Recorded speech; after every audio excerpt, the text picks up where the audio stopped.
এই নাসিরুদ্দিন পাটারিয়ালের বড় লুটেরা এবং এরা অগাধ টাকার মালিক এবং যত এদের লজ্জা শরম নাই, নির্লোভ, এরা মানে লোভ তাদেরকে ভর করেছে, নির্লোভ না, এবং তারা স্বার্থপর এবং তারা লোভী। তার প্রমাণ আমি আপনাকে একটু আগেও বলেছি যে আপনার 1952 সালে ভাষা আন্দোলন করেছে, তারা তো বিনিময় কিছু চায় না, শহীদ হয়েছে, অনেকে আহত হয়েছে। 1971 সালে লক্ষ লক্ষ লোক মারা গেছে, তারা তো কোনো স্বার্থ চায়নি।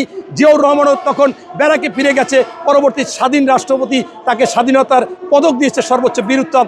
এরপর আমরা 90-এর আন্দোলন করেছি, আমরা হাজার হাজার লোক মারা গেছি, তখন আপনাদের মতো এত টিভি ছিল না, তখনও আমরা বিনিময় চাই নাই। তোমরা তো এত লোভী, এত স্বার্থপর, এত মানে অবৈধ সম্পদ তোমাদের কাছে পছন্দ যে তোমরা ক্ষমতা চাচ্ছ, তোমরা তদবির চাচ্ছ, তোমরা চাকরি দিচ্ছ, টাকা পয়সা নিয়ে সব কিছু করতেছো লুটেরার মতো, যেখান থেকে পারতেছো সেইখান থেকে মানে ময়লা আপনার মলমূত্রের মধ্যে টাকা পাইলো, সেখান থেকে টাকা হইলে তোমাদের কাছে লোভ।